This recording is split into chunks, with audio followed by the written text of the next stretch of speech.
ओम शांति। 19/8/2024 प्रातः मुरली ओम शांति बाप दादा मधुबन।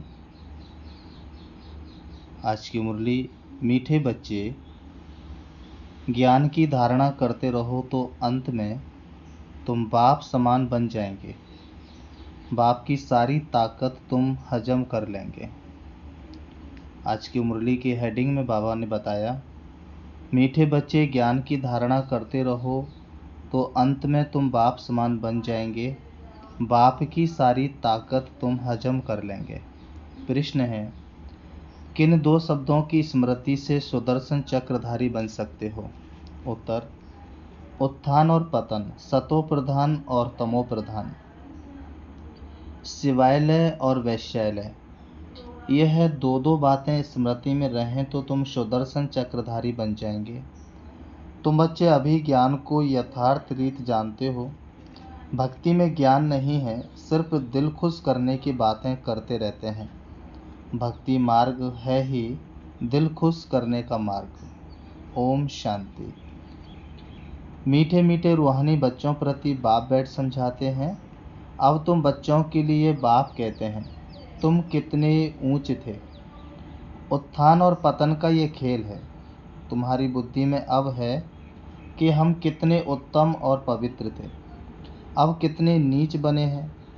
देवी देवताओं के आगे तुम ही जाकर कहते हो, आप ऊंच हो, हम नीच हैं। पहले पहले ये पता नहीं था कि हम ही ऊंच थे। बाबा कहे कि पहले पहले यह पता नहीं था कि हम ही ऊंच थे, ऊंच और नीच बनते हैं।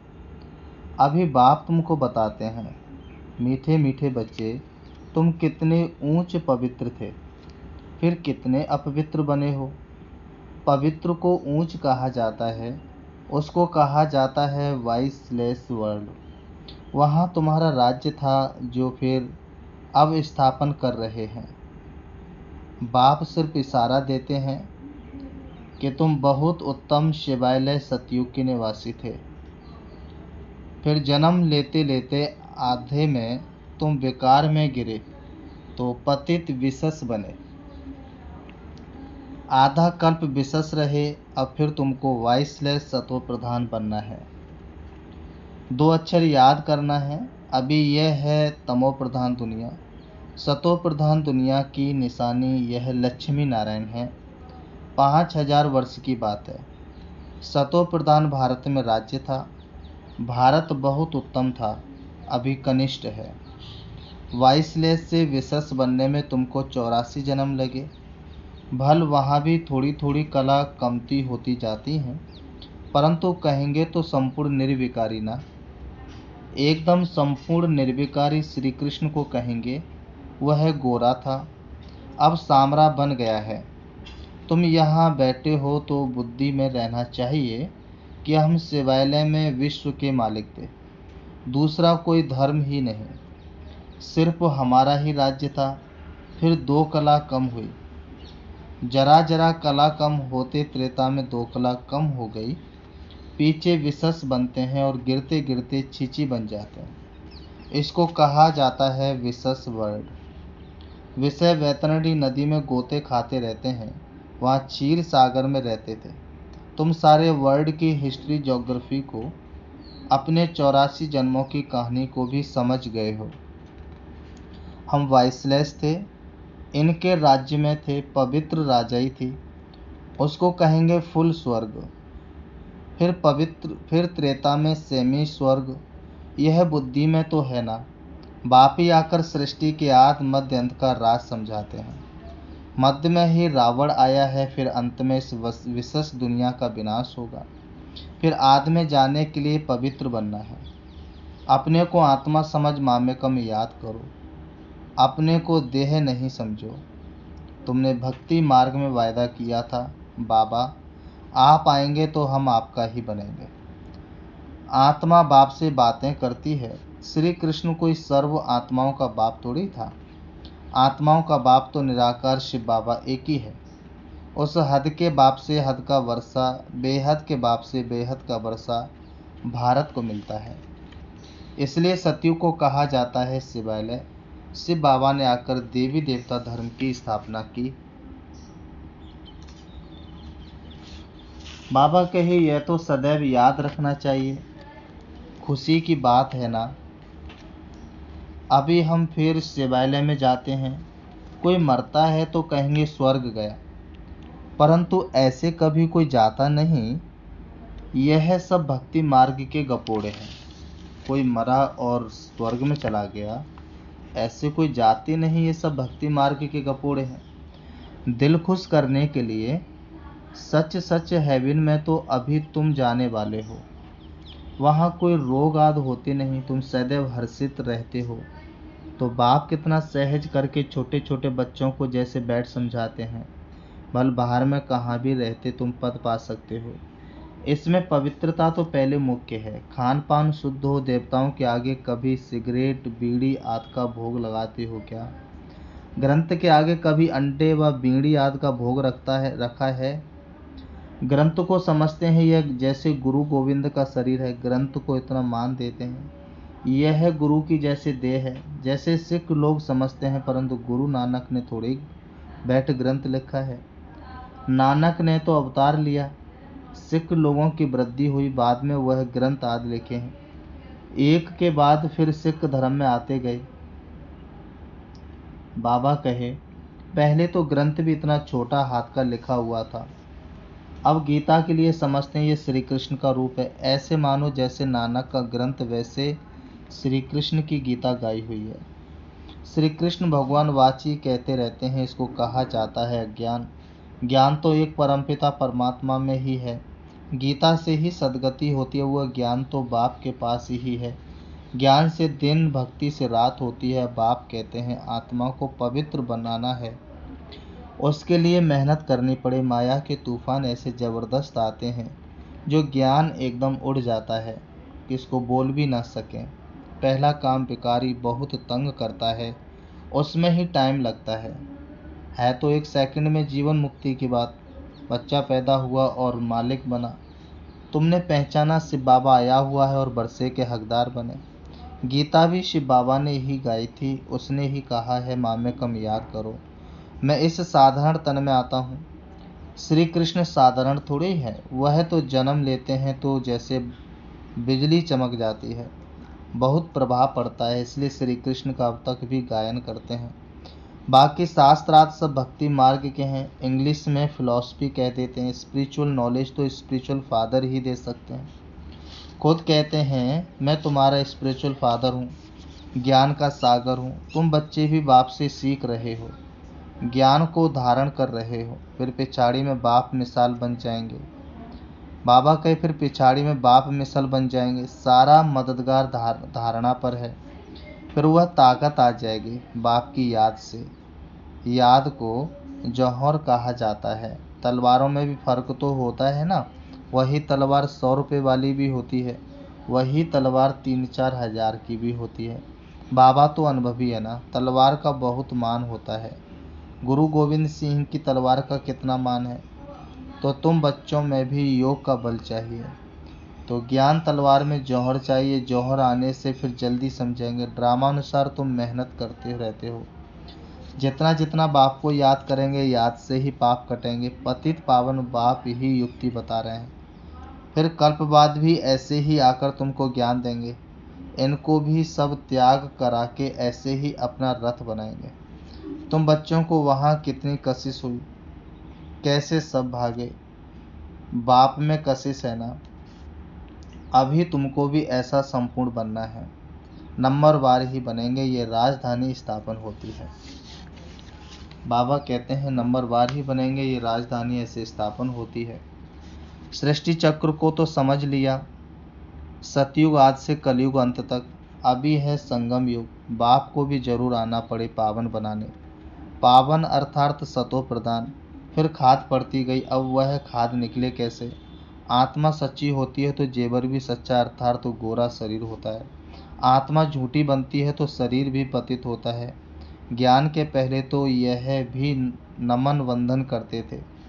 लक्ष्मी नारायण का बड़ा चित्र बाबा कहे ऑयल पेंट का गद्दी पर लगा रहता था, उनको ही बहुत प्यार से याद करते थे और कोई की याद नहीं।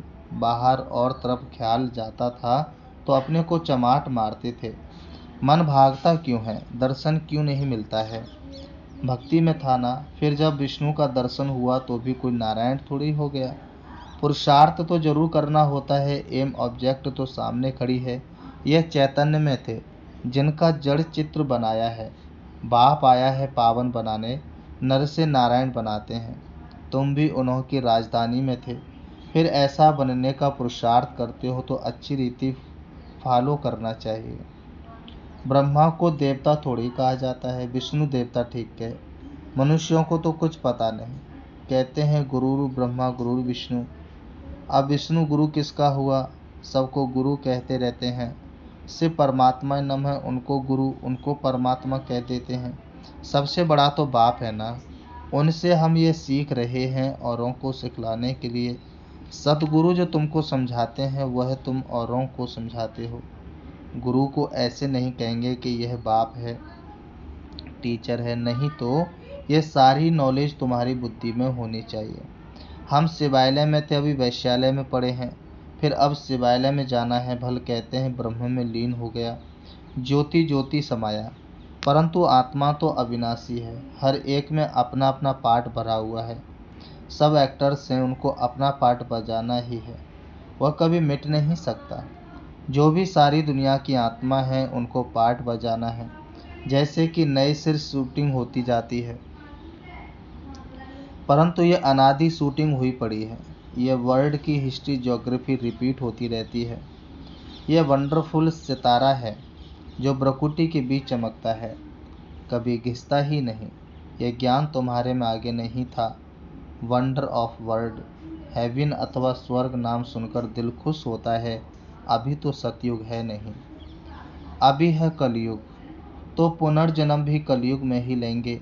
जाना तो सबको जरूर है, परंतु पतित आत्माएं तो जा न सके। अभी तुम बच्चे पावन बनते हो योग बल से, पावन दुनिया गॉड फादर ही स्थापन करते हैं। फिर रावण हेल बनाते हैं, यह तो प्रत्यक्ष है ना, रावण को जलाते हैं ना। मनुष्य तो कहते हैं यह अनादि चला जाता है, परंतु कब से शुरू होता है यह भी किसी को पता नहीं है। आधा आधा तो कर ना सके, क्योंकि लाखों वर्ष कह देते हैं, कलयुग को फिर 40,000 वर्ष कह देते हैं। तो मनुष्य घोर अंधियारे में है ना, अज्ञान नींद से जागना बड़ा मुश्किल है, जागते ही नहीं है। अभी है संगम युग, जबकि बाप आकर पावन बनने की युक्ति बताते हैं। तुम पावन होंगे तो पावन दुनिया स्थापन हो ही जाएगी, यह पतित दुनिया ही खलास हो जाएगी। अभी कितनी बड़ी दुनिया है, सतयुग में तो बहुत छोटी दुनिया हो जाएगी। अब माया पर जीत पाकर पावन जरूर बनना है। बाप कहते हैं माया बड़ी दुस्तर है, पावन बनने में ही अनेक प्रकार के विघ्न डालती है। पवित्र बनने की हिम्मत रखते हैं, फिर माया आकर क्या हाल बना देती है।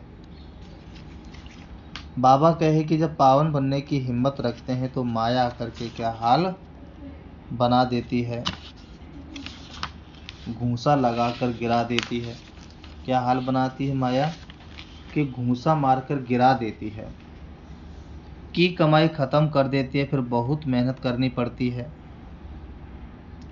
कोई तो गिरते हैं फिर मुंह भी नहीं दिखाते हैं, फिर इतना ऊंच पद पाना सकें पुरुषार्थ पूरा होना चाहिए, फेल नहीं होना चाहिए। इसलिए कोई गंधर्वी विवाह भी करके दिखाते हैं। सन्यासी लोग कहते शादी की और पवित्र रही, ये तो इम्पॉसिबल है। बाप कहते हैं पॉसिबल है, क्योंकि प्राप्ति बहुत है। ये अंतिम एक जन्म तुम पवित्र बनेंगे तो तुमको स्वर्ग की बादशाही मिलेगी। क्या इतनी बड़ी प्राप्ति के लिए तुम एक जन्म पवित्र नहीं रह सकते हो? कहते हैं बाबा हम जरूर रहेंगे। सिख लोग भी पवित्रता का कंगन डालते हैं, यहाँ कोई धागा बांधने की दरकार नहीं, यह तो बुद्धि की बात है। बाप कहते हैं माँ में कम याद करो, बच्चियाँ बहुतों को सुनाती हैं, परंतु बड़े आदमियों की बुद्धि में बैठता थोड़ी है। बाप कहते हैं पहले उनको अच्छी रीत से समझाओ। ये सब प्रजापिता ब्रह्मा की औलाद हैं। शिव बाबा से वर्षा मिल रहा है, पति से पावन बनना है। अब बाप कहते मामेकम याद करो। ऐसा तो कोई कह ना सके।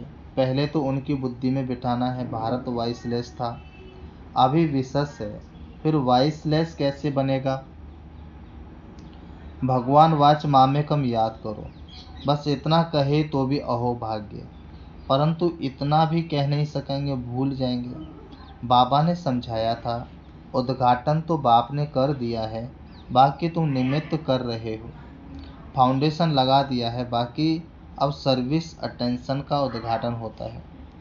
यह तो गीता की ही बात है, गीता में भी है, हे बच्चों तुम काम पर जीत पहनो तो ऐसे जगत जीत बनेंगे 21 जन्मों के लिए। भल खुद ना बने, औरों को तो समझाएंगे। ऐसे भी बहुत है, औरों को उठाकर खुद गिर पड़ते हैं। काम महाशत्रु है, एकदम गटर में गिरा देता है। जो बच्चे काम पर जीत पाते हैं वही जगत जीत बनते हैं। अच्छा, तो फिर बाबा कहते मीठे मीठे सिकलते बच्चों प्रति माता पिता बाप दादा का याद प्यार और गुड मॉर्निंग। रूहानी बाप की रूहानी बच्चों को नमस्ते।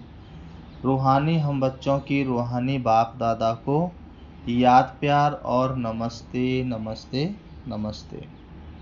मुरली का सार है, नंबर 1, इस अंतिम जन्म में सर्व प्राप्तियों को सामने रख पावन बनकर दिखाना है। माया के विघ्नों से हार नहीं खानी है। दूसरा, एम ऑब्जेक्ट को सामने रख पूरा पुरुषार्थ करना है।